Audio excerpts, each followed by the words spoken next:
तो hello everyone, आज हम लोग क्या करने वाले हैं?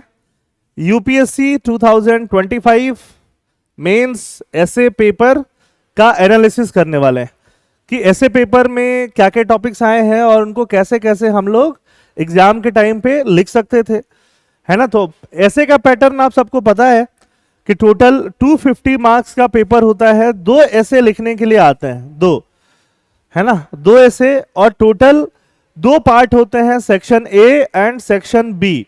सेक्शन ए में से आपको आउट ऑफ द 4 ऐसे एक ऐसे ऑप्ट करना होता है, और सेक्शन बी में से भी आउट ऑफ द 4 ऐसे एक ऐसे ऑप्ट करना होता है ना। ऐसा कोई फिक्स क्राइटेरिया नहीं है कि एक पोर्शन फिलोसफिकल होगा, एक पोर्शन करंट अफेयर्स होगा, ऐसा कोई क्राइटेरिया नहीं है। Both portion can be philosophical, both portion can be current affairs based, both portion can be issue based और थीम बेस्ड, कुछ भी हो सकता है ना। तो हर तरह के ऐसे लिखने का प्रैक्टिस हमारे पास होना चाहिए। बट अभी जो क्वेश्चंस आए हैं, टॉपिक्स आए हैं, लेट्स एनालाइज देम फर्स्ट। तो वो टॉपिक्स क्या हैं? तो पहला टॉपिक अगर हम लोग बात करें, है ना, सेक्शन ए का टॉपिक उठाते हैं। First topic is truth knows no colour. First topic is truth knows no colour. No colour, truth knows no colour. Truth कोई कलर नहीं जानता, है ना। ट्रूथ कोई भी कलर नहीं जानता। अब ये टॉपिक को पहले हमें डिसाइफर करना है कि ये सेंटेंस जो है उसका क्या मतलब हो रहा है। ट्रूथ का मतलब तो ऑब्वियसली ट्रूथ ही होगा, है ना। ट्रूथ का मतलब क्या है? Truth, what is right, what is true, है ना। व्हाट इज राइट, जो सही है, जो सच है ना, जो एसेंशियल है, ठीक है। नोज नो कलर, वो कोई भी कलर को नहीं जानता। कलर को नहीं जानने का मतलब क्या होता? कलर को नहीं जानने का मतलब कोई भी डिस्टिंक्शन नहीं करता, कोई भी डिस्टिंक्शन नहीं करता ऑन द बेसिस ऑफ, है ना, race, religion, caste, sex, place of birth, जो कि हम पढ़ते हैं। इनके बेसिस पे ट्रुथ कोई भी डिस्टिंक्शन नहीं करता है ना। इसका मतलब ट्रुथ यूनिवर्सल होता है। क्या होता है? ट्रुथ जो होता है, ट्रुथ यूनिवर्सल होता है। यूनिवर्सल ट्रुथ जो होता है वो इटर्नल होता है। इटर्नल मतलब हमेशा से चला आता है। ट्रुथ जो होता है वो सबके लिए सेम होता है ना। तो ये जो टॉपिक है वो यही बोलना चाहता है। अब इसके ऊपर हम लोग पहले तो ये, जैसे ही हमें सेंटेंस मिला ट्रुथ नोज नो कलर, ठीक बात है, तो इस ऐसे को हमें स्टार्ट करना है। तो स्टार्ट कहां से करा जाए? From where we can start the essay. तो first part is our introduction part. अब इंट्रोडक्शन पार्ट लिखने के लिए हमारे पास बहुत सारा तरीका हो सकता है। पहला तरीका यह है कि ये जो टॉपिक है ट्रुथ नोज नो कलर, इसके रिलेवेंस में हम कोई स्टोरी लिखें, छोटा सा स्टोरी लिखें, जिसको हम क्या बोल सकते हैं? एनेक्डोट बोल सकते हैं।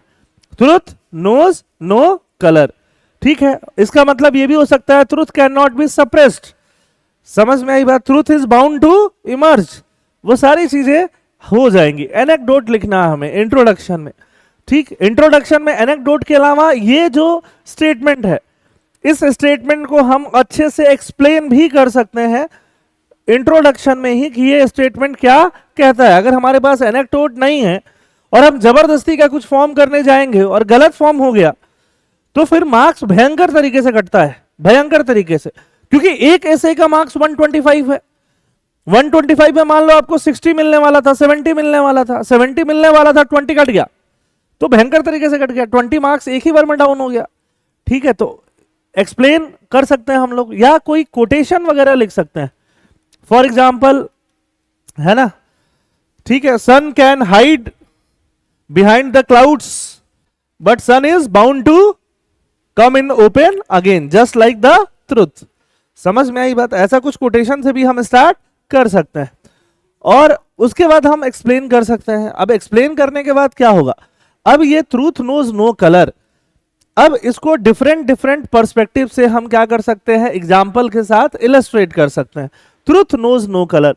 आप सोसाइटल पर्सपेक्टिव ले लीजिए, है ना, आप पॉलिटिकल पर्सपेक्टिव ले लीजिए, आप हिस्टोरिकल पर्सपेक्टिव ले लीजिए, हिस्टोरिकल पर्सपेक्टिव ले लीजिए, समझ में आई बात, आप एथिकल पर्सपेक्टिव ले लीजिए, आप साइकोलॉजिकल पर्सपेक्टिव ले लीजिए, तो सारा पर्सपेक्टिव जो है ना, आप इंटरनेशनल रिलेशन से रिलेटेड पर्सपेक्टिव ले लीजिए, हर तरह के पर्सपेक्टिव से हम इस ट्रुथ नोज नो कलर को क्या कर सकते हैं, एनालाइज कर सकते हैं।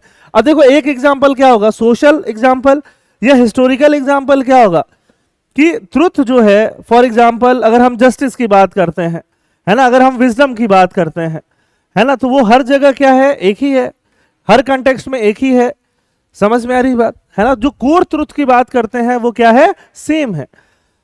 Truth knows no colour, truth कोई डिस्टिंक्शन नहीं करता, ट्रुथ कोई भेदभाव नहीं करता, है ना। आप एग्जाम्पल दे सकते हो, फॉर एग्जाम्पल सबसे अच्छे डांसर, है ना, कौन थे, माइकल जैक्सन को लोग बोलते हैं, है ना। तो माइकल जैक्सन किस रेस से आते थे, ब्लैक रेस से आते थे, है ना। तो वो एक एक्सीलेंस का एग्जाम्पल है जहां पे रेसिज्म चल रहा है ना, लेकिन एक्सीलेंस कौन बन के निकल रहा है, एक ब्लैक पर्सन जो है वो एक्सीलेंट डांसर बन के निकल रहा है, जबकि डांसिंग एक एलीट चीज मानी जाती है।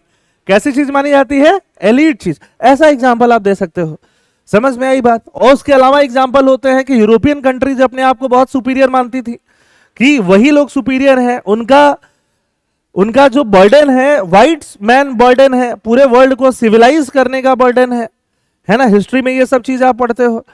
लेकिन यूरोपियन कंट्री से टेक्नोलॉजी के मामले में जापान वगैरह आगे निकल गया, जापान ने रशिया को 1905 में हरा भी दिया, समझ में भाई बात, डायरेक्ट वॉर में। तो ट्रुथ नोज नो कलर, तो अपने आर्गुमेंट को, ये आर्गुमेंट है ट्रुथ नोज नो कलर, इसको आप डिफरेंट फॉर्म में क्या कर सकते हो, जस्टिफाई कर सकते हो, समझ में आई बात। Different form, in the field of cinema, in the field of sports, है ना, in the field of society. For doctor Ambedkar है ना, फादर ऑफ कॉन्स्टिट्यूशन बने, ठीक है ना। तो किसी भी सोसाइटी से आते हो, सो कॉल्ड दलित कम्युनिटी से आते हो, अगर उनके पास ट्रुथ नहीं होता तो इतना अच्छा कॉन्स्टिट्यूशन नहीं बना पाए होते, है ना, जिनमें उनमें उनका मेन रोल नहीं रहा होता।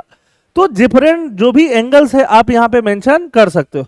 ऐसे, है ना, वीरू बलाराभा का एग्जाम्पल दे सकते हो आसाम के कंटेक्स्ट में, तो you can give many such examples, ठीक है। और हर कंटेक्स्ट में, सोसाइटल कंटेक्स्ट में, पॉलिटिकल कंटेक्स्ट में, हिस्टोरिकल कंटेक्स्ट में, एथिकल कंटेक्स्ट में, इंटरनेशनल रिलेशन के कंटेक्स्ट में, साइकोलॉजी के कंटेक्स्ट में, जितने सब्जेक्ट होते हैं, साइंस के कंटेक्स्ट में, इनोवेशन के कंटेक्स्ट में, स्पोर्ट्स के कंटेक्स्ट में, हर कंटेक्स्ट में आप इस ट्रूथ नोज नो कलर को क्या कर सकते हो, एनालाइज कर सकते हो।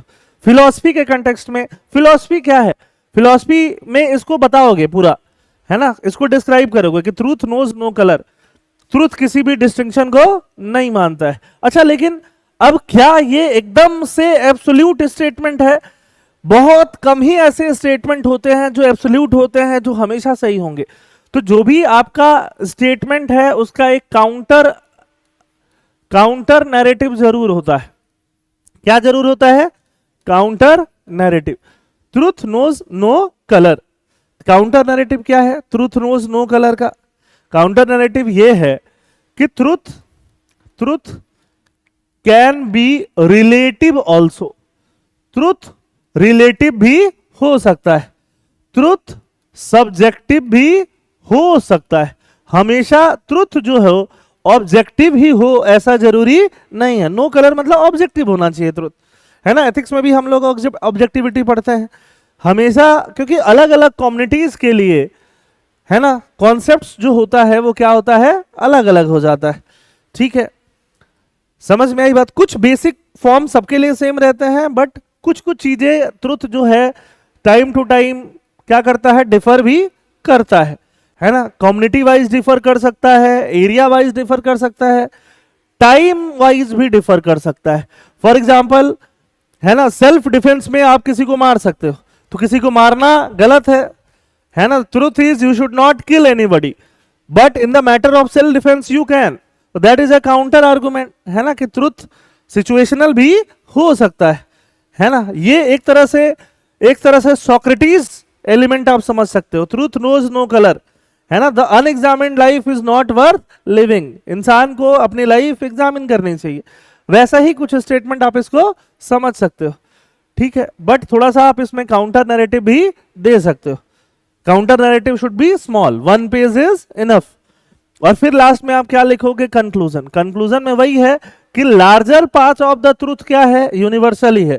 लार्जर पार्ट ऑफ ट्रूथ क्या है, वो ट्रू टू ऑल है ना। For example compassion for human beings, compassion for living being, वो हर जगह ही होना चाहिए।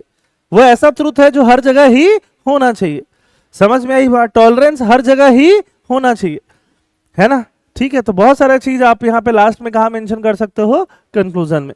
तो ऐसे करके अब एग्जांपल्स भरोगे हर एक एस्पेक्ट में, ट्रूथ नोज नो कलर, इसका मतलब निकल के आ जाएगा। हमेशा क्या करना है, जो भी स्टेटमेंट दिया जाए उसके जो कीवर्ड्स हैं, कीवर्ड्स के मीनिंग निकालने की कोशिश करो। कलर, कलर मतलब क्या हो सकता है, कलर मतलब डिस्टिंक्शन, भेदभाव, है ना। कलर मतलब वो यूनिवर्सल होगा कि नहीं होगा, कलर मतलब उसका टाइमली होगा कि नहीं होगा, हर टाइम में होगा कि नहीं होगा, हर डोमेन में होगा कि नहीं होगा, हर डायमेंशन में होगा कि नहीं होगा। उसको आप किससे जोड़ के देख सकते हो, कलर से, है ना। ट्रुथ मतलब क्या है, जो सही है वो ट्रुथ है ना, जो जिंदा है वो ट्रुथ है, जो जीता है वो ट्रुथ है। समझ में आई बात, जो चल रहा है वो ट्रुथ है, ठीक है। फॉर एग्जाम्पल कभी सती प्रथा भी चल रहा था, उस समय वो ट्रुथ था, बट बाद में चेंज हो गया, तो वो फाइनल ट्रुथ नहीं है। तो इसमें काउंटर आर्गुमेंट में डाल सकते हो। समझ में आई बात, है ना, कि जो अभी भी बहुत सारी चीजें हो सकता है जो चल रही हैं, एम्बिगुअस हैं, वो शायद ट्रुथ नहीं भी हो सकती। ट्रुथ में आप और साइंटिफिक एग्जांपल हीलियो सेंट्रिज्म भी डाल सकते हो। गैलीलियो ने बोला था कि सन के अराउंड प्लैनेट्स घूमते हैं, है ना, तो चर्च ने उनको सजा दे दिया था कि नहीं नहीं तुम बहका रहे हो, गलत बोल रहे हो बच्चों को। बट बाद में वही चीज सामने आया कि नहीं आया।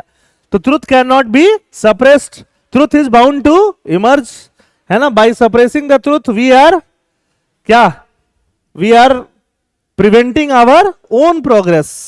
समझ में आई बात, है ना। तो ट्रुथ कैसे आएगा, ट्रुथ फिर आएगा कैसे, ट्रुथ आएगा डिबेट से, रैशनल डिबेट से, ट्रुथ आएगा रैशनल एजुकेशन से। समझ में आई बात, ट्रुथ आएगा ह्यूमन को सेंटर में रखने से, ठीक बात है। ये सारा पॉइंट आप लेके आ सकते हो, है ना, कि ट्रुथ है क्या, ट्रुथ नोज नो कलर क्या है, क्या क्या है एग्जांपल्स, काउंटर आर्गुमेंट, ट्रुथ कैसे आ सकता है, और लास्ट में एक कंक्लूजन। ये 4-5 पार्ट आप करोगे जिसमें truth knows no colour different dimension से एनालाइज करोगे। 60% essay will be truth knows no colour analysis from different dimension. समझ में आई बात। 20% ऐसे इज लाइक ट्रुथ को कैसे लेके आओगे तुम, ट्रुथ लाने का क्या तरीका हो सकता है। 10% ऐसे is like truth can be relative, truth can have colours. Last 10% ऐसे इज योर कंक्लूजन। समझ में आई बात।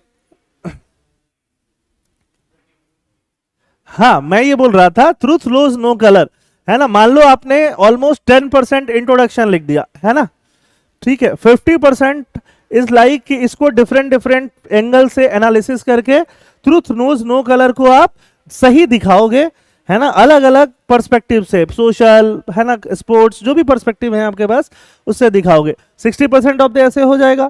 20% ऑफ ऐसे आप बताओगे कि ट्रुथ को कैसे पाया जा सकता है ना, ट्रुथ को पाने का तरीका क्या, what is the way of finding truth. समझ में आई बात। In the misguided word, misguided word में ट्रुथ कैसे पाओगे, ट्रुथ पाने का तरीका क्या है, नॉलेज, ट्रुथ पाने का तरीका क्या है, वैल्यूज, ट्रुथ पाने का तरीका क्या है, फ्रीडम ऑफ स्पीच, ट्रुथ पाने का तरीका क्या है, राइट्स टू एवरीवन, ट्रुथ पाने का तरीका क्या है। तो वो तरीका 20% लेके आओगे। 10% क्या करोगे, इसको काउंटर करोगे कि truth can be subjective also, and last 10% can go into your conclusion part. तो दिस इज हाउ एनी ऐसे कैन बी रिटन। आ रही बात समझ में। और इसमें जो भी टॉपिक्स हैं वो ऑलमोस्ट ऐसे टॉपिक हैं, सब में ऑलमोस्ट सेम ही थीम फॉलो हो रहा होगा, ठीक बात है। हाँ, बहुत सारे लोग क्या करते हैं, बहुत सारे लोग इंट्रोडक्शन कर देंगे, कंक्लूजन कर देंगे, ट्रुथ को एनालाइज कर देंगे, बट ट्रुथ कैसे डेवलप करें, ट्रुथ कैसे लाएं, उसके बारे में नहीं बताएंगे, या इस स्टेटमेंट को बिल्कुल भी काउंटर नहीं करेंगे। मान लेंगे कि ये एकदम ब्रह्मा का लकीर है, जैसा बोला गया वैसे ही सही है ना। 90% आपको वैसे ही मानना है, बट आपको एक थोड़ा सा दूसरा एंगल दिखाना होता है, जस्ट फॉर द सेक कि you know the other angle as well. ये एक एसर्शन है। एसर्शन मतलब ये बोला जा रहा है कि ट्रुथ है ना, ये कोई सटायर वाला स्टेटमेंट नहीं है ना, ये एक असर्टिव स्टेटमेंट दिया जा रहा है। फिल्म लाइक आंखों देखी का भी एग्जाम्पल दे सकते हैं। देखो फिल्म का एग्जाम्पल दे सकते हो, बट फिल्म में हर कोई वो आंखों देखी फिल्म देखा होगा ऐसा जरूरी नहीं है। तो आप जो भी एग्जाम्पल दो वो अपने आप में सेल्फ सफिशिएंट होना चाहिए। जिन्होंने फिल्म नहीं देखा उनको भी समझ में आना चाहिए उस एग्जाम्पल से। ऐसा नहीं होना चाहिए कि जो फिल्म देखेगा उसी को समझ में आए, है ना। गीता के महाभारत रामायण इनके आप एग्जाम्पल दे रहे हो तो उसमें ऐसा जरूरी नहीं है। स्क्रिप्चर्स है ना, लोगों को बेसिक स्क्रिप्चर्स आप उम्मीद करोगे कि पता होंगे ही, अदरवाइज आप एग्जाम्पल लाओगे कहां से। हिस्ट्री के एग्जाम्पल थोड़ी ना अशोका के बारे में पूरा लिखोगे, है ना, बेसिक एग्जाम्पल ही दोगे जो ऑलरेडी पॉपुलर होता है, जो आपके हिस्ट्री में होता है। समझ में आई बात, जो पॉलिटी में होता है, जो आर्टिकल्स होते हैं, उसी हिसाब से तो सारी चीजें लिखोगे। ठीक बात है ना। इसमें अपना प्रियम्बल वगैरह का जिक्र भी कर सकते हो। Second topic is the supreme art of war is to subdue the enemy without fighting. वाह, अब ये हम लोग बहुत बार पढ़ते रहते हैं, है ना, बहुत प्यारा स्टेटमेंट है ये। The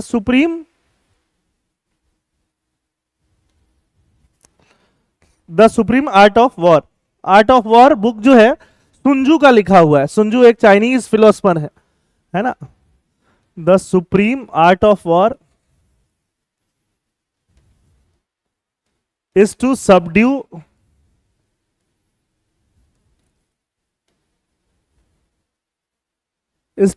the enemy without fighting।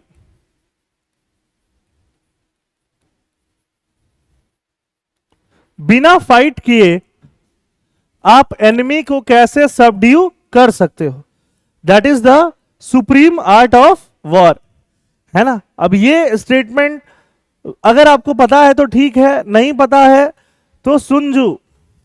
अब स्पेलिंग सही है कि नहीं है, सुंजू ऐसे शायद स्पेलिंग होगा इनका, है ना। और ये चाइना से बिलोंग करते हैं, चाइनीज फिलोसफर है। इनका बुक का नाम है art of war. Art of war book आपको मिल भी जाएगी अमेजन वगैरह पे।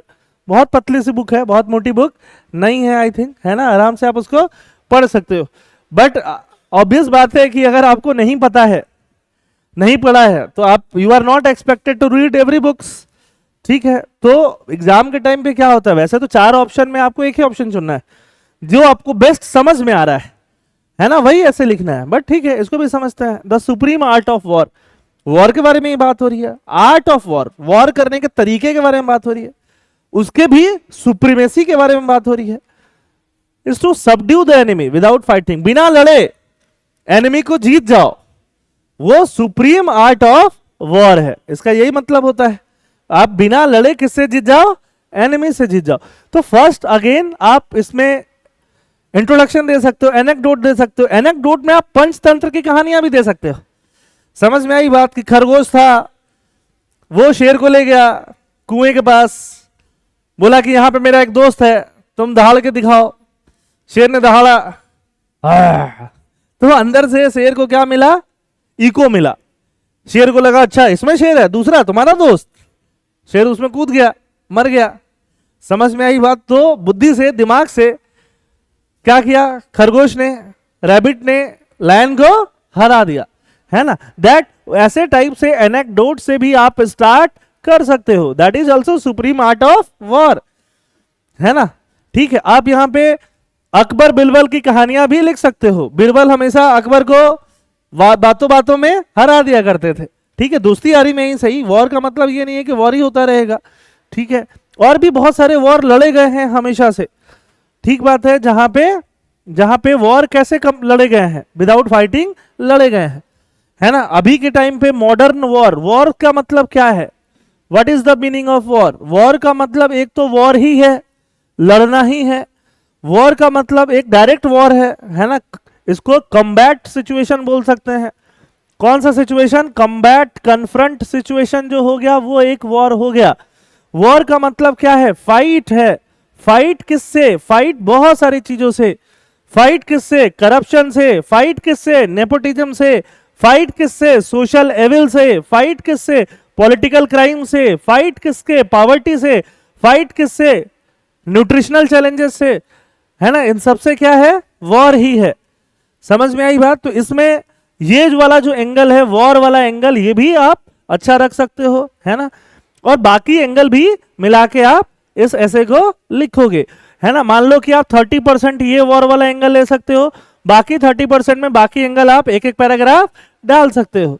ठीक है, कि बाकी सुप्रीम आर्ट ऑफ वॉर क्या है कि हम कैसे बिना लड़े किसको हरा दें, अपने, है ना, एनिमी को हरा दें, सबड्यू कर दें, छोटा कर दें। तो सब में एनिमी कुछ ना कुछ होगा, समझ में आई बात? ठीक बात है। अब उसमें अब बहुत सारा, अब जैसे इस वॉर में क्या है, इस वॉर में एनिमी को हराने का तरीका क्या है, डायरेक्ट वॉर में तरीका क्या है, सॉफ्ट पावर के थ्रू हराना, है ना, कल्चरल पावर के थ्रू हराना। समझ में आई बात? ठीक है। डेटरेंस क्रिएट करना, क्या क्रिएट करना, डेटरेंस। फॉर एग्जांपल हमने ऑपरेशन शक्ति किया, एटॉमिक वेपन लेके आए, सो दैट कि कोई हमसे फाइट करने जबरदस्ती में नहीं है। ठीक बात है। सैंक्शंस लगवाना यूनाइटेड नेशन वगैरह जैसी बॉडीज से। तो ये सारा कुछ आप यहां पे मेंशन कर सकते हो, है ना। आप इतने स्ट्रांग रहो पहले से ही, है ना। आप साइकोलॉजिकली अपने एनिमी को ये बता पाओ कि तू मुझसे लड़ेगा तो तेरा विध्वंस हो जाएगा।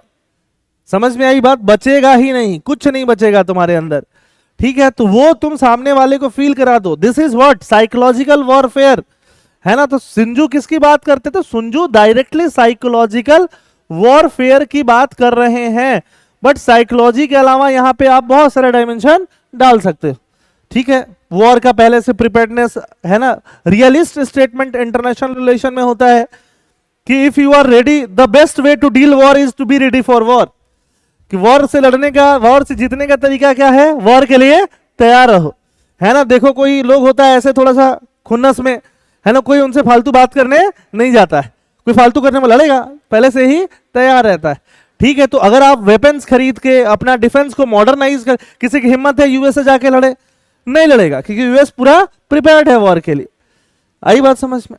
ठीक है, यहां पे रशिया ने अटैक किया किस पे, यूक्रेन पे, तो वॉर हुआ, यूक्रेन ने अटैक किया। अदरवाइज रशिया से भिड़ने की हिम्मत किसी में है नहीं है, है ना। तो best way to prepare for war is to, क्या है, पहले से वॉर के लिए क्या करके रखो, प्रिपेयर करके रखो। तो प्रिपेयर्डनेस हो गया।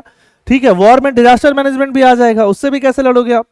ठीक है, डिजास्टर से कैसे लड़ोगे, तो हर तरह से आप यहां पे मेंशन कर सकते हो। ठीक है, वॉर को रोक कैसे सकते हो। लेकिन अगेन यहां पे काउंटर नैरेटिव क्या आएगा कि कई बार आप कुछ भी कर लो, डायरेक्ट वॉर हो ही जाता है ना। महाभारत में हुआ, महाभारत में कृष्ण गए और 5 गांव मांग के आ गए कि दे दो मुझे 5 ग्राम, 5 विलेज, रखो अपनी धरती तमाम, है ना, कि जो भी माटी अपना रखो, but just give me 5 village. मिला क्या? नहीं मिला, है ना, तिरस्कार मिला। तो जब सारा डिप्लोमेसी फेल कर जाए तो धर्म युद्ध की जरूरत पड़ती है। किसकी जरूरत पड़ती है? धर्म रूप। ये सुप्रीम आर्ट ऑफ वॉर में आप Gandhi ji, non violent movement, अहिंसा, सारा मूवमेंट डाल सकते हो। समझ में आई बात? कई बार एनिमल से वॉर लड़ने के लिए आपको एनिमल्स का साइकोलॉजी अंडरस्टैंड करना पड़ता है, एनिमल्स आपके दोस्त बन जाते हैं। ठीक बात है, वो वाला एंगल भी यहां पे डाल सकते हो। There are several angles, you can just put it here. Buddha's way of finding ultimate truth, ये भी लिख सकते हैं, बिल्कुल। Can we write about pre concept notion and biasness that does not change the truth, लिख सकते हैं। डिप्लोमेसी से जीतने के बारे में लिख सकते हैं, तो we can write every such thing here. समझ में आई बात? हाँ हाँ हाँ, हेडिंग डाल के लिख सकते हो। हाँ, बट बहुत ज्यादा हेडिंग की भी जरूरत नहीं होती है ना। पैराग्राफ चेंज करके ही लिखा जा सकता है, वहां से पॉलिटिकल एस्पेक्ट बोल के स्टार्ट किया जा सकता है। ऐसे में एक पेज में एटलीस्ट 3 पैराग्राफ तो डालो ही डालो, 3 to 4 पैराग्राफ तो एटलीस्ट एक पेज में होने चाहिए। अगर पैराग्राफ्स आपके बहुत बड़े हो रहे हैं, फिर आपको इस बात की समझ नहीं है कि आप क्या लिख रहे हो, बहुत ज्यादा समझ नहीं है, बस लिखे जा रहे हो, जो दिमाग में आ रहा है लिखे जा रहे हो। ठीक है, तो पैराग्राफ्स होने बहुत इंपॉर्टेंट है। Thought finds a word and creates one also. Thought जो होते हैं एक दुनिया बनाते हैं, फाइंड मतलब दुनिया के बारे में सोचते हैं, एंड उसको क्रिएट भी कर देते हैं, है ना। जब पॉलिटिकल साइंस वाले स्टूडेंट हैं, प्लेटो का थ्योरी ऑफ फॉर्म लिख सकते हैं, कि प्लेटो बोलते हैं कि द रियल वर्ल्ड क्या है, वर्ल्ड ऑफ आइडियाज है ना। ठीक है, जो मटेरियल वर्ल्ड है वो वर्ल्ड ऑफ इल्यूजन है। समझ में आई बात? तो आप वर्ल्ड को फाइंड करते हो कहां पे? थॉट्स में फाइंड करते हो। ठीक है, राइट ब्रदर्स ने प्लेन बनाया। प्लेन कैसे बना? पहले सोचा होगा ना, है ना? You do any act 2 times, पहले दिमाग में करते हो फिर एक्चुअल में करते हो। तो world, thought finds a world, world कैसे मिलता है? पहले आप दिमाग में सोचते हो। ठीक है, तो मैक्सिमम चीजें जो इनोवेट होती हैं पहले उसके बारे में सोचा जाता है कि उसको इनोवेट करना है, फिर उस चीज को क्या किया जाता है? क्रिएट किया जाता है। समझ में आई बात? है ना? फॉर एग्जाम्पल क्रिएट चल ही रहा है, कंट्री क्रिएट करना है, स्टेट क्रिएट करना है, जस्टिस जैसे वैल्यूज क्रिएट करने हैं। समझ में आई बात? इनोवेशन क्रिएट करना है ना? एक परफेक्ट लाइफ आपको अपने लिए क्रिएट करनी है। ठीक है, आपको एक परफेक्ट आईएएस ऑफिसर बनना है, तो पहले आपने सोचा, फिर आप पढ़ाई करने आए। ठीक है, तो ये सारा कुछ वहां पे आप लिख सकते हो। ठीक बात है, अलग अलग डायमेंशन यहाँ पे अगेन आप मेंशन कर सकते हो। अलेक्जेंडर का एग्जांपल दे सकते हो, है ना, कि उसने सोचा कि आई हैव टू कंकर the world, so he started concurring the world, है ना? So many examples can be given. ठीक बात है, thought finds a world and creates one. ठीक बात है, निगेटिव चीजें भी हो सकती हैं, thought finds word and create one, but implementation भी जरूरी है। अगर आप इंप्लीमेंटेशन में लूज कर जाओगे, पेशेंस में लूज कर जाओगे, तो थॉट रह जाएगा लेकिन वर्ड क्रिएट नहीं हो पाएगा। क्रिटिसाइज थोड़ा सा, क्योंकि ये अच्छे स्टेटमेंट है, पॉजिटिव असर्टिव स्टेटमेंट है ना? आपको स्टेटमेंट पढ़ के स्टेटमेंट का टोन समझना होगा, है ना? तो स्टेटमेंट का टोन क्या है? पॉजिटिव से। ठीक है, तो क्रिटिसाइज करने का स्कोप क्या होता है? कम होता है, तो उतना कम स्कोप में ही है?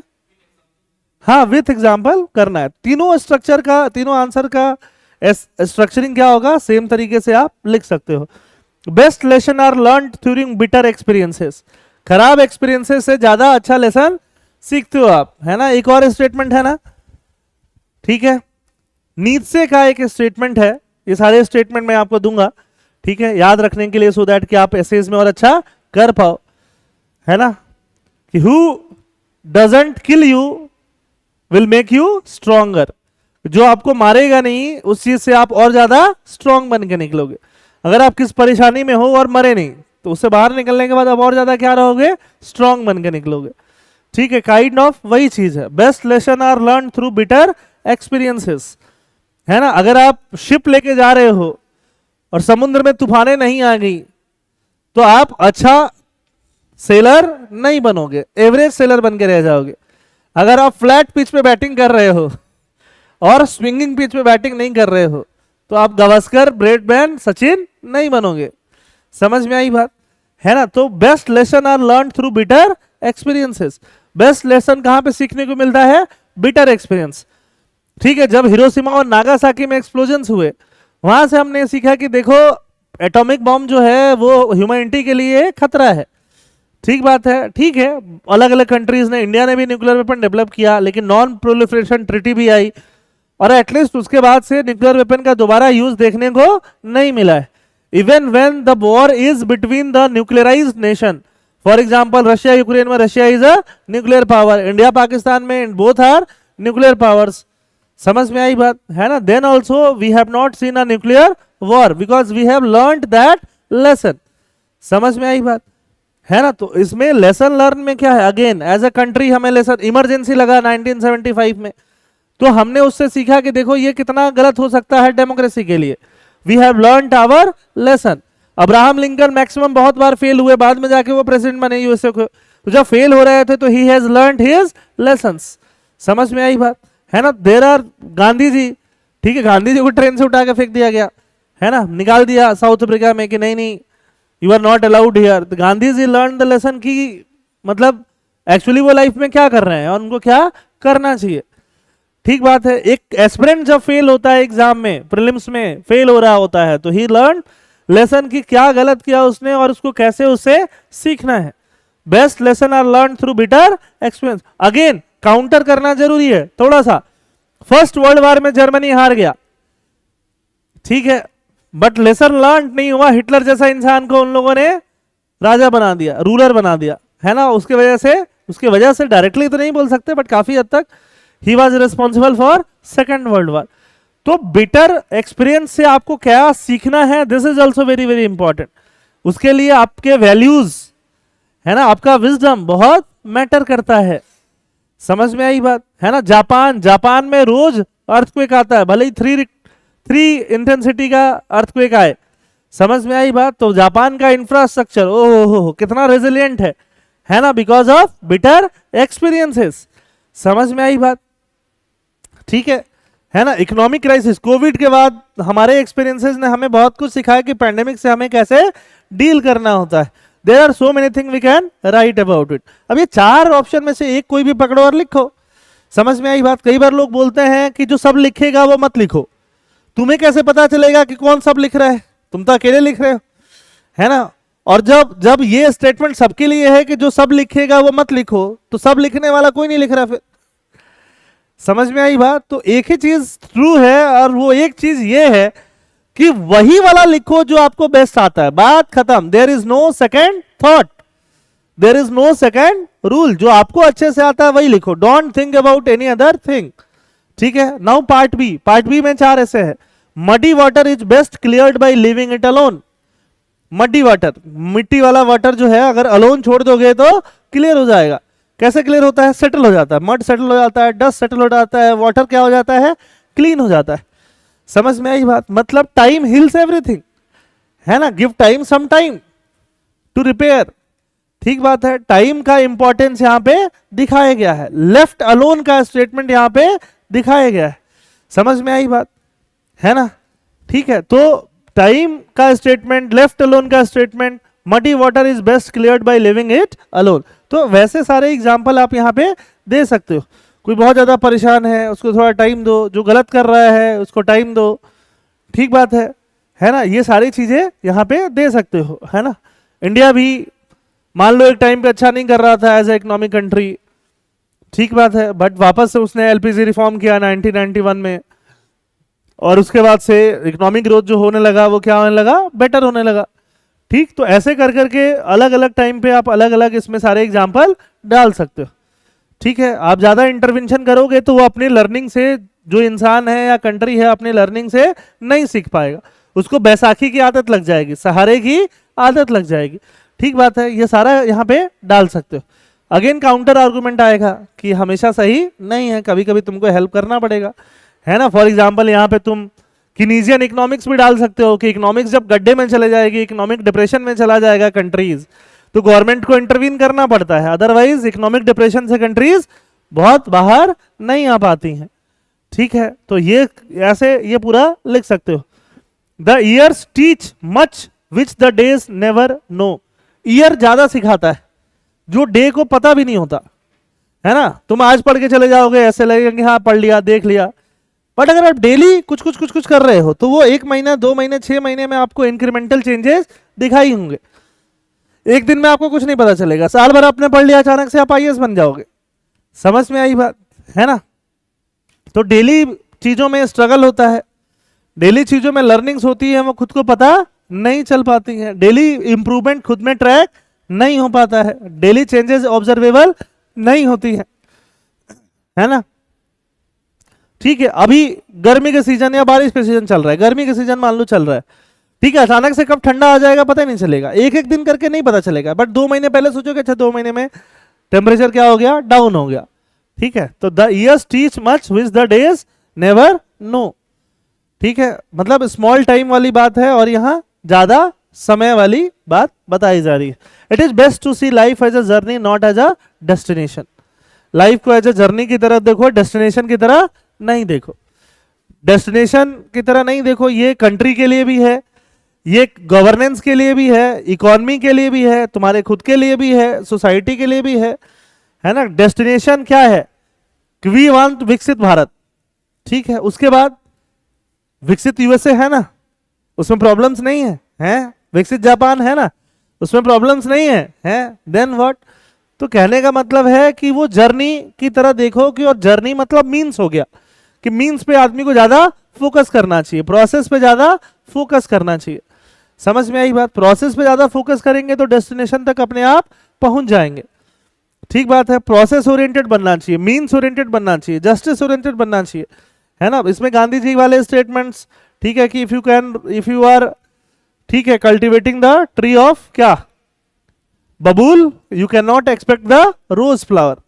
समझ में आई बात। बबूल के पेड़ लगाओगे तो रोज फ्लावर नहीं मिलेगा। तो डेस्टिनेशन के हिसाब से आपका जर्नी क्या होना चाहिए, आपका journey best to see life as a journey, है ना। तो जर्नी, कंट्री का जर्नी, इंसान का जर्नी, सोसाइटी में क्या है, सोसाइटी में अलग अलग तरह के सोसाइटी लेवल्स हैं। इंडियन सोसाइटी में कभी सती प्रथा एक एविल था, कभी पर्दा एक एविल था, कभी फीमेल इन्फेंटिसाइड एक एविल था, आज दूसरे एविल है। समझ में आई बात, ठीक है। बट फिर भी इसका काउंटर आर्गुमेंट होगा, जब तक तुमको डेस्टिनेशन नहीं पता होगा तुम लॉस्ट हो जाओगे जर्नी में। हम जा रहे हैं, कहाँ जा रहे हैं कुछ नहीं पता, स्पीड ही नहीं रहेगा, मोटिवेशन ही नहीं रहेगा। तो डेस्टिनेशन क्या करता है, आपको मोटिवेशन देता है, ठीक है। तो डेस्टिनेशन होना भी जरूरी है। हाँ, डेस्टिनेशन होना जरूरी है, बट जर्नी एंजॉय करते जाओ। समझ में आई बात। डेस्टिनेशन पहुंचते पहुंचते डेस्टिनेशन को आगे बढ़ाते जाओ, कि वहां तक जाना है, वहां तक गए वहां तक जाना है, वहां गए वहां तक जाना है। समझ में आई बात। डेस्टिनेशन को बढ़ाते जाओ, ठीक बात है ना। जैसे पहले 2019 में हमारी फाइनेंस मिनिस्टर निर्मला सीतारमन जी ने अनाउंस किया कि हमें 5 ट्रिलियन इकोनॉमी बनना है। तो 5 ट्रिलियन इकोनॉमी बन जाएंगे, फिर क्या बस बैठे रहेंगे? नहीं, उसके बाद फिर डेस्टिनेशन शिफ्ट होगा। तो गोल आई गेस बन जाओगे, फिर क्या, फिर बैठे रहोगे? नहीं, काम तो उसके बाद शुरू हो रहा है। समझ में आई बात। लोगों का हेल्प तो उसके बाद करना है, सोसाइटी में कंट्रीब्यूशन तो उसके बाद करना है, पॉलिसी मेकिंग में रोल तो उसके बाद निभाना है ना, ठीक है। ये सारा चीज यहां पे देखोगे। Contentment is natural wealth, luxury is artificial poverty. Contentment जो है, कंटेंटमेंट अंदर की तृप्ति, कंटेंटमेंट मतलब तृप्ति, तृप्ति जो है वही नेचुरल वेल्थ है। बुद्धा को देखो, स्टार्ट फ्रॉम बुद्धा। बुद्धा क्या थे? Siddharth was the Prince. कहां रहते थे? लग्जरी में। मजा आया? नहीं आया। आर्टिफिशियल ब्यूटी छोड़े, कहां आए? सड़कों पे। कहां रहे? अभाव में, क्राइसिस में। मजा आया? बहुत मजा आया। ठीक बात है। तो मजा आने के लिए क्या चाहिए? कंटेंटमेंट चाहिए, तृप्ति चाहिए, वही नेचुरल वेल्थ है आपका। संतोष चाहिए, वही आपका नेचुरल वेल्थ है। क्योंकि लग्जरी क्या है? पॉवर्टी है। लग्जरी पाने के लिए आप हार्डवर्क करते हो, बहुत हार्डवर्क करते हो, जितना आपसे नहीं हो पाता है उतना भी करते हो, झूठ बोलते हो, दगा देते हो, ठीक है, टेंशन में रहते हो। समझ में आई बात, ठीक है। हमेशा चेन से बंधे हुए रहते हो, ठीक है। ऐसा सबके लिए ट्रू नहीं है, बट मैक्सिमम लोगों के लिए ट्रू है। गांधी जी का स्टेटमेंट है ना, फिर again, there is enough for everyone's need, for not for everyone's greed, है ना, ठीक है। वैसे स्टेटमेंट यहां फिर भी डाल सकते हो, कंटेंटमेंट इज नेचुरल वेल्थ, ठीक है। अब contentment is natural wealth, contentment किस तरह से, मतलब माइंडफुलनेस। कंटेंटमेंट किस तरह से? लिविंग जो है आपका क्या होना चाहिए? मिनिमलाइज्ड लिविंग होना चाहिए, है ना। आपका इकोलॉजिकल फुटप्रिंट क्या होना चाहिए? कम होना चाहिए। इसमें क्लाइमेट चेंज वगैरह सारे एंगल भी डाल सकते हो। समझ में आई बात। तो ये एसेज को ऐसे करके हमें क्या करना होता है? ब्रेक करना होता है। और एसेज को जब हम ऐसे करके ब्रेक करते हैं तो एसेज का जो अंडरस्टैंडिंग होता है वो हमारा काफी क्या हो जाता है? आसान हो जाता है। ओके, ठीक है। अब ये सारे एसेज लिख सकते हैं, ऐसा नहीं है कि बस जो पॉइंट बोल दिया बस 1-2 पॉइंट से लिखा जाएगा, ऐसा नहीं है। बट फर्स्ट अंडरस्टैंड कि व्हाट ऐसे इज सेइंग, और बाकी फॉर्मूला तो यही रहेगा, फॉर्मूला इज सेम ओनली, है ना। कि आप इस तरीके से एसेज को लिख रहे हो, ठीक है, समझ रहे हो, डेवलप कर रहे हो, लिख रहे हो, डिफरेंट एंगल्स डाल रहे हो, whatever subjects you are studying, be it society, be it social justice, be it governance, be it polity, be it ethics, be it history, be it ancient history, be it Assam history, be it modern history, है ना। Whatever subject you are studying, be it current affairs of different dimension, whatever subjects you have studied from yourself. कुछ books तुमने पढ़े होंगे, कुछ movies तुमने देखी होंगी, कुछ स्क्रिप्चर्स तुमने पढ़े होंगे, everything can be put into the essay. This is the beauty of ऐसे, है ना। ऐसे गिव्स यू वाइडर फ्रीडम, जो लिखना है लिखो। और फिलोसफिकल ऐसे में वही मजा है, अपने हिसाब से लिखो, जो तुमको आता है वो लिखो।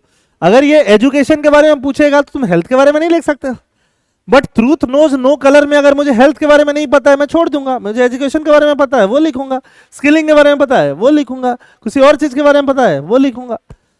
तो philosophical, yes, philosophical essay is the easiest to write. बोलिए।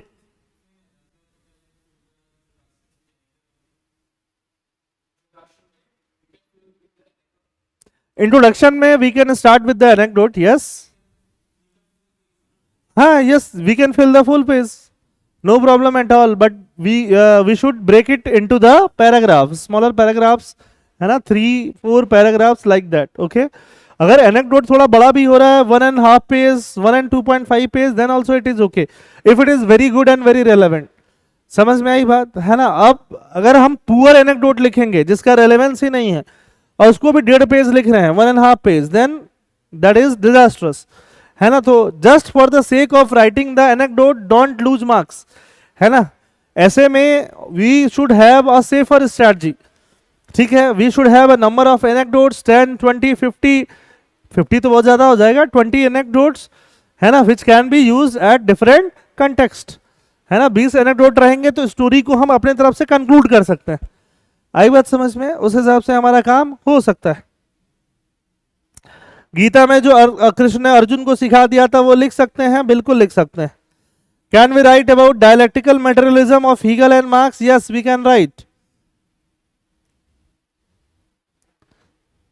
ठीक है। Whatever else in your optional subject, political science, है ना, sociology, philosophy, whatever, Plato's statement, Socrates statement, Buddha's statement, है ना, Karl Marx statement, Hegel's statement, ठीक है, जितने भी तुमने थिंकर्स के नाम सुने होंगे, डॉर्किम स्टेटमेंट, डॉर्खाइन स्टेटमेंट, ठीक है, Nietzsche statement, whatever statement you like, what concept you like, you all can mention that, ठीक है। There is a ample scope, but ये ऐसे की तरह लगना चाहिए, ऐसा नहीं लगना चाहिए कि पॉलिटिकल साइंस लिखा हुआ है पूरा पूरा पूरा ही, पूरा का पूरा तुमने फिलोसफी भर दिया है, पूरा का पूरा तुमने सोशियोलॉजी भर दिया। It should not look like that, है ना। Whatever knowledge you have, it just to present your essay in a beautiful manner.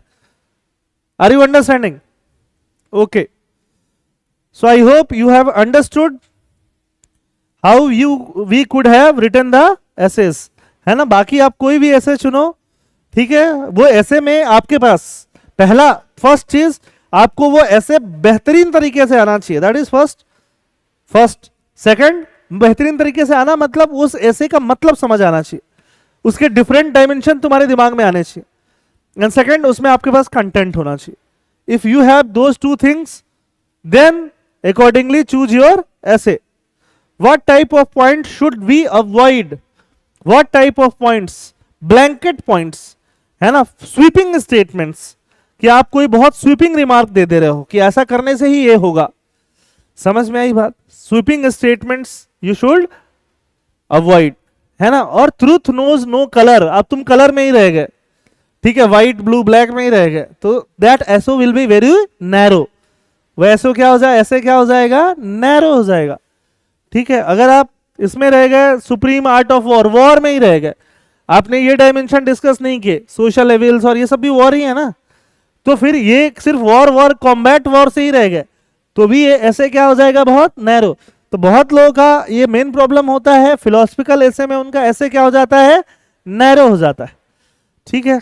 This is one of the points, okay okay. Then so this is all about the essays, है ना, these 8 assess, और बाकी ऐसे के बारे में आप पढ़ते ही रहोगे, ठीक बात है, ठीक बात है।